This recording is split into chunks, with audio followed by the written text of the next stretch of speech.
Hey everybody, Who's Your Jedi here with another review for you. This time I'm talking episode 20 of season 1 of Supergirl called Better Angels. So this is our season finale, and I have to say, Supergirl is a show that has steadily improved since episode 1.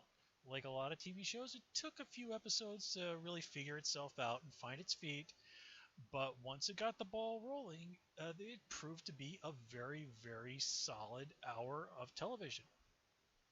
And this is probably one of the best interpretations of Supergirl outside of the comics. I mean, bar none. Sort of the Supergirl from probably the Superman animated series would probably be number two, barring the baby doll T-shirt. I never really was very fond of that, but it was the 90s, and those were very popular among girls at the time. So they looked really nice on actual girls, so I can't complain too much about that one.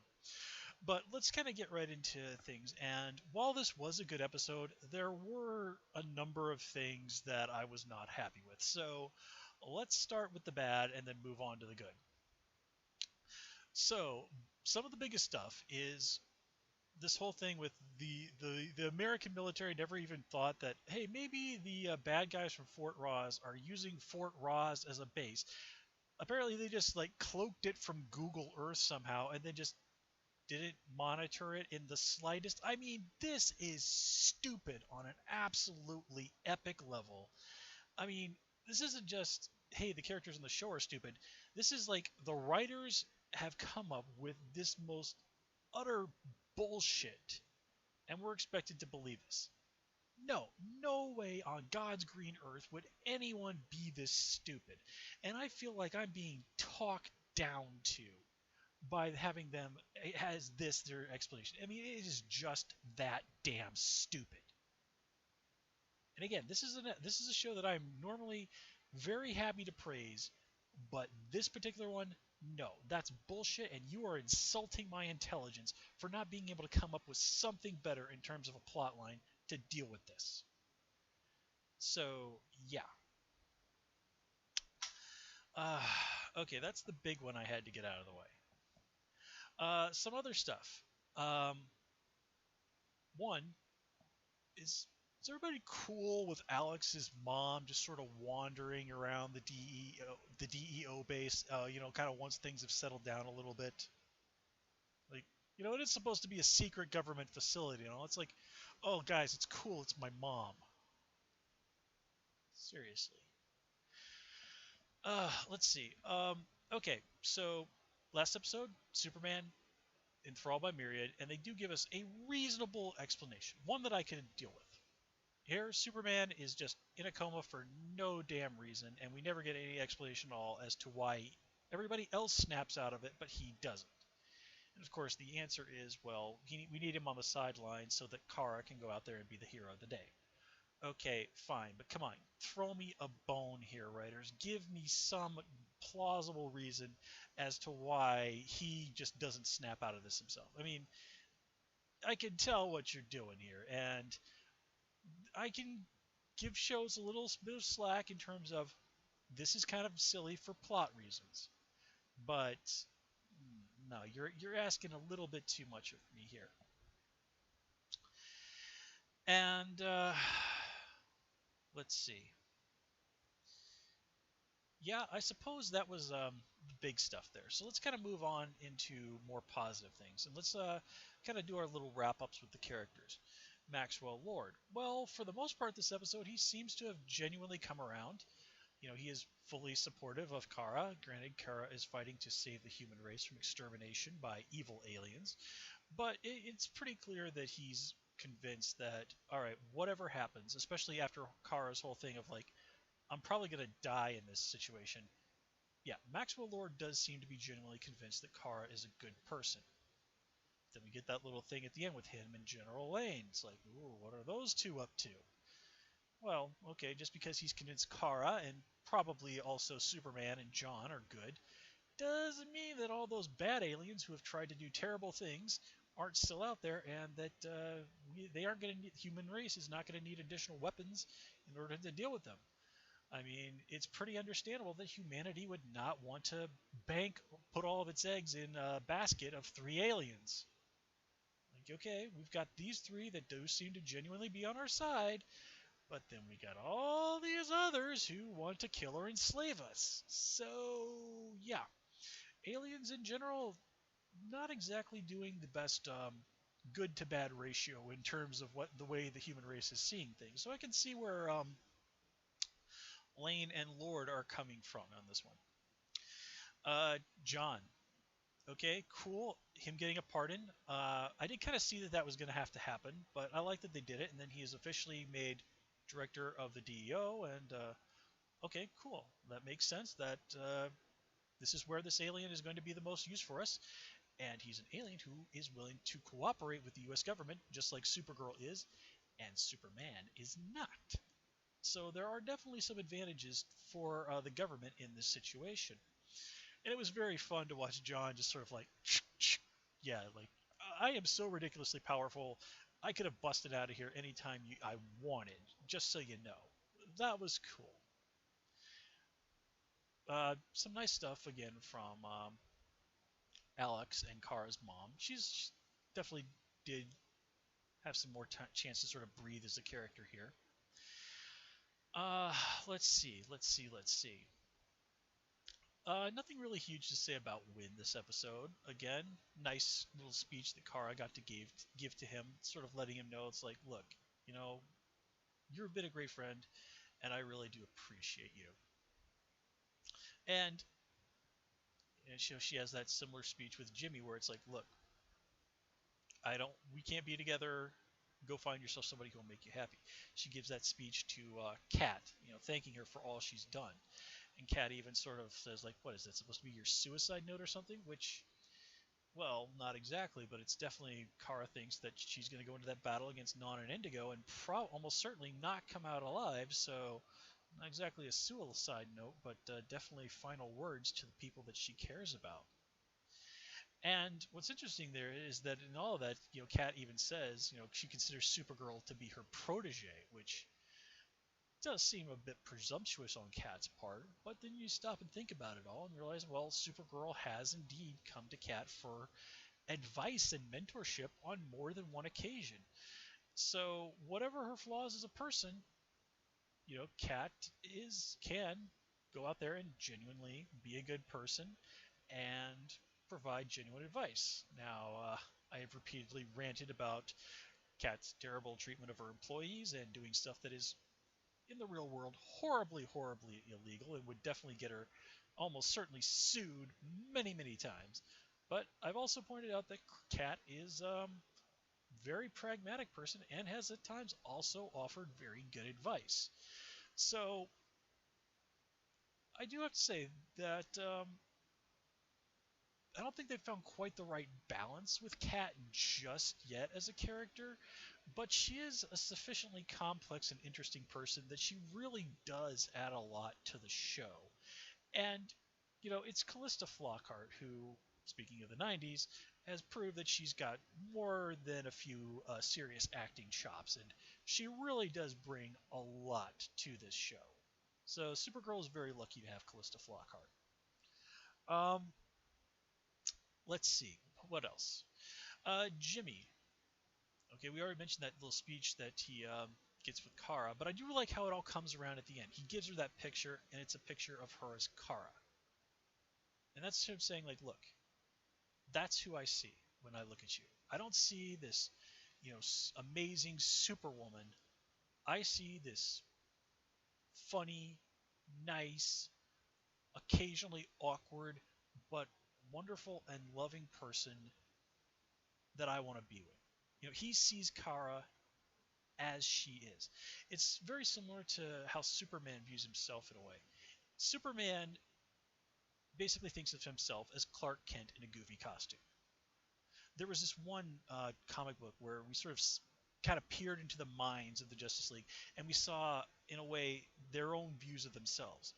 And Superman saw himself dressed in kind of like farm clothes with just his cape on. And that's how he sees himself. He sees himself as just Clark Kent who throws on a costume and goes out there and does good in the world. And Kara sees herself in a lot of ways as being similar, I think.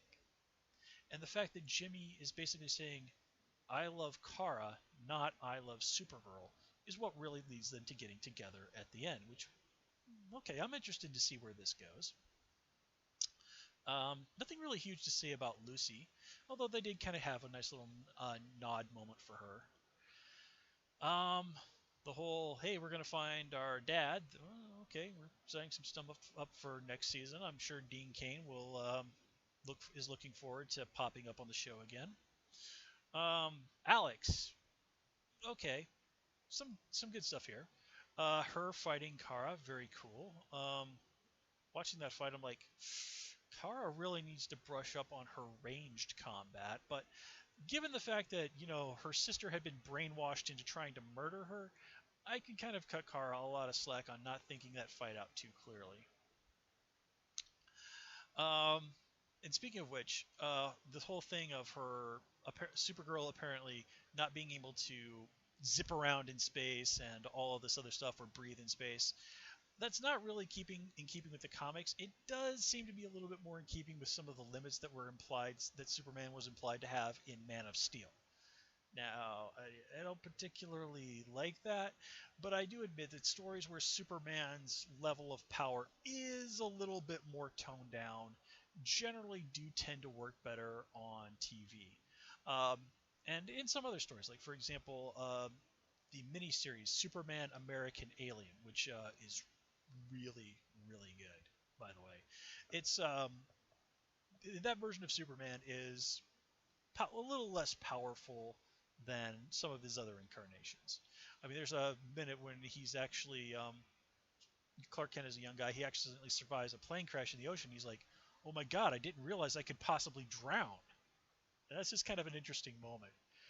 And yeah, I think that was issue 3 where he impersonates Bruce Wayne at a fancy party, and oh my God, is that hilarious! Seriously, Superman American Alien, go read it. It's great. But anywho, getting back into what's going on this episode. Um, so let's briefly talk about Non and Indigo here. Don's is basically like, man, I'm just gonna kill all these humans out of spite, and he's gonna do it by making everybody's brain explode. He is going to kill the human race in a painful and agonizing way just because he's pissed off.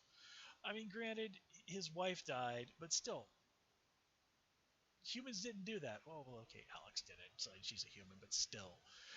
I mean, this is just nothing but sheer pettiness and spite on his part. And I still kind of like, well, he picked things up with Indigo awfully damn fast, didn't he?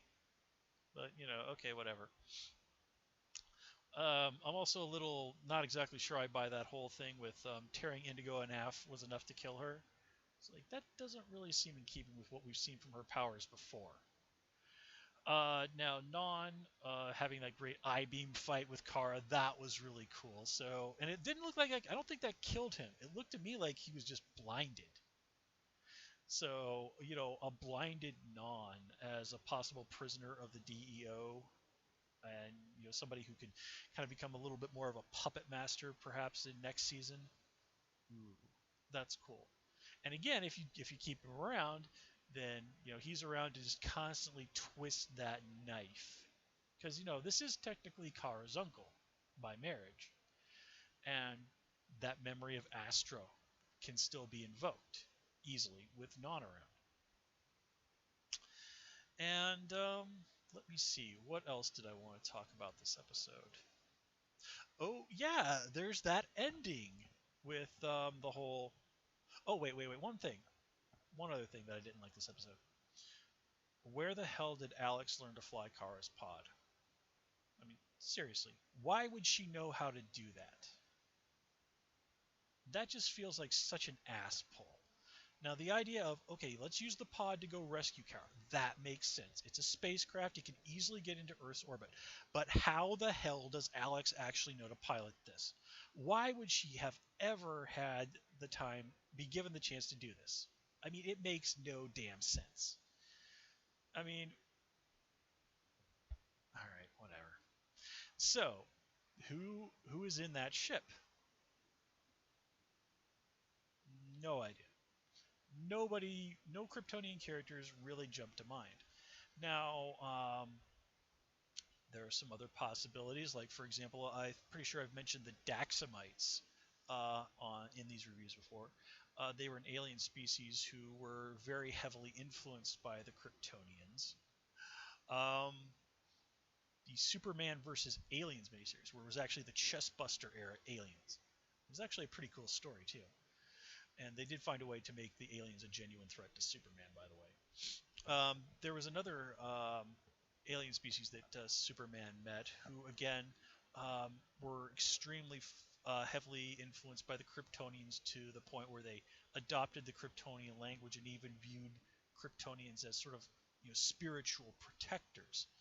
And during that miniseries, he met a young blonde lady girl who had more than a few shades of Supergirl at her. Now she didn't have any powers, but she was very, visibly very closely cut from the Supergirl cloth. It was hard not to look at her and think about Supergirl.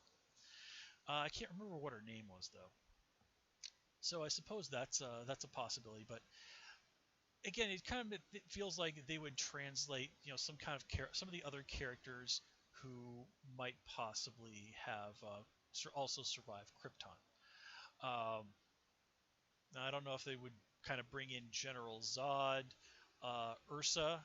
I think that's the usually the name they go for the evil female Kryptonian who hangs out with General Zod. Although there have been a few variations. Um, Con-El, but he's a clone of Superman. Sierra, Superman's daughter from a potential future. There are a lot of possibilities there. Valor, I mean, he's also, as I said, he's a Daxamite, so he would be a possibility. And I'm just saying, it might be a Daxamite. They might have had it might not actually be a Kryptonian pod. It might just look very similar one because Kryptonians and Daxamites had some similarities. Well, they had similar powers. I'm not 100% sure about the cultural thing. So yeah, maybe not on the Daxamites now that I really sit down and think about it. But yeah, there are any number of other Kryptonians who are known to have survived. Be kind of cool if they were to do something like the new Krypton story. There's always more possibilities involving the Phantom Zone. Again, you know, Power Girl. I mean, 100 possibilities jumped in my mind, but nothing really jumps out as very probable to me. So I guess we'll just have to wait and see. So with that said, all in all, Supergirl season one had its ups and downs, had its weak moments, but as a whole was a really, really good show. It's certainly a really nice addition to the Superman mythos. I mean, just watching Supergirl go out there and give that speech at the beginning of the episode. I mean, that's the kind of speech, the ability to inspire hope that characters who wear the S shield really are supposed to go out there and do. That's that's about some of the highest praise I can really think to add to Supergirl is that she really went out there and lived up in this episode and in this season to what it means to be able to wear that S shield. So yeah, I am totally looking forward to season two. I am so pumped for them doing another crossover with the Flash, and we've been hearing some rumors about what might be happening there, and it sounds like really exciting stuff to me. Again, rumors, but still interesting stuff. In any case, guys, I'm going to call it here. As always, please comment, rate, subscribe, and of course, you can follow me on Twitter at Hoosier Jedi. Until next time, take care and have a good one.